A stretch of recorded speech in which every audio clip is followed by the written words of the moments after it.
कहानी की शुरुआत में हमें साइबेरिया की एक जेल दिखाई जाती है जहां बहुत सारे जर्मन फौजियों को कड़कड़ाती ठंड में लाइन में खड़ा किया गया था। दरअसल जब वर्ल्ड वॉर 2 खत्म हुआ तो रूस ने ढेर सारे जर्मन फौजियों को बंदी बना लिया था। उन्हें कोयले की खदानों में दिन रात भारी काम करवाया जाता था। यूं तो इस जेल की सुरक्षा कुछ खास टाइट नहीं थी, लेकिन फिर भी कोई भी कैदी भागने की हिम्मत नहीं जुटा पाता था, क्योंकि इस जेल के चारों तरफ सिर्फ जमा देने वाली बर्फ ही बर्फ थी। ये जेल किसी भी इंसानी गाँव से पूरे 18,000 किलोमीटर दूर थी। अगर कोई भाग भी जाता तो साइबेरिया की कड़ाके की ठंड उसे जिंदा नहीं छोड़ती थी। जेल बर्फ के इस विशाल मैदान के बीचों बीच बनी थी, इसलिए भागने का ख्याल भी किसी के दिमाग में नहीं आता था। लेकिन इन बंदियों में एक शख्स ऐसा भी था जिसका दिमाग बहुत तेज चलता था। वो अपनी बीवी और बेटी से मिलने को बेताब था। उसका नाम था ह्यूबर्ट ब्रिंकफोर्ड। उसे इस जेल में 25 साल की सजा सुनाई गई थी और वो नहीं चाहता था कि उसकी जिंदगी का आधा हिस्सा यहीं कट कर रह जाए। इसलिए ह्यूबर्ट किसी भी हाल में इस जेल से फरार होना चाहता था। किस्मत से एक दिन उसे ये मौका मिल ही गया। वो एक कोयले की मालगाड़ी में छुपकर किसी तरह इस जेल से निकल भागा। बाहर निकला तो खुले आसमान में तारों को देखकर उसकी खुशी का ठिकाना नहीं रहा, मगर उसे नहीं पता था कि उसकी ये खुशी ज्यादा देर की नहीं थी। थोड़ी ही दूर जाने के बाद मालगाड़ी अचानक रुक गई। ह्यूबर्ट ने बाहर झांका तो उसने देखा कि एक रूसी सैनिक बंदूक ताने उसके सामने खड़ा था। बदकिस्मती से वो पकड़ा गया। जेल से भागने की सजा में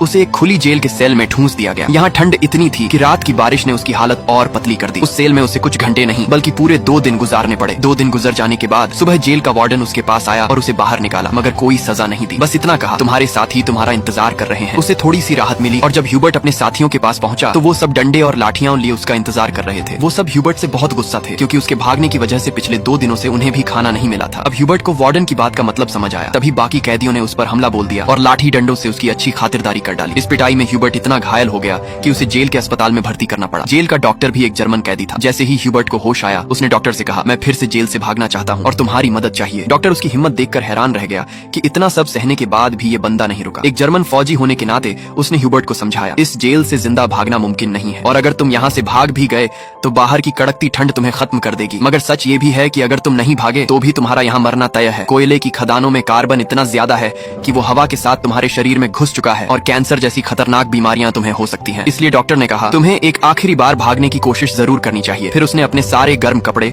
बर्फीले जूते और जरूरी सामान ह्यूबर्ट को दे दिया। साथ ही बताया कि उसे रेलवे लाइन के पास खाना छुपा हुआ मिल जाएगा। इतना ही नहीं, उसने ह्यूबर्ट को एक बंदूक भी दी ताकि वो अपनी हिफाजत कर सके। दरअसल डॉक्टर ने ही ये सब खाना, बंदूक, गर्म कपड़े आदि जमा किए थे, क्योंकि वो खुद भी इस नरक से भागना चाहता था। मगर हाल ही में उसे पता चला था कि उसे कैंसर है और उसके पास 1 महीने से ज्यादा वक्त नहीं बचा है। इसलिए उसने ह्यूबर्ट की मदद करने की सोची। उसने ह्यूबर्ट को एक लंच बॉक्स थमाया और कहा, अगर तुम जिंदा बच गए तो मेरी फैमिली तक ये लंच बॉक्स पहुंचा देना और कहना कि मैं अब इस दुनिया में नहीं हूँ। रात के अंधेरे में ह्यूबर्ट फिर से फरार हो गया। इस बार उसने मालगाड़ी की बजाय पैदल चलने का फैसला किया। वो रात भर चलता रहा और सुबह भी नहीं रुका, क्योंकि उसे डर था कि रूसी सैनिक उसे पकड़ न ले। सुबह जब वार्डन को खबर मिली कि ह्यूबर्ट फिर से भाग निकला है तो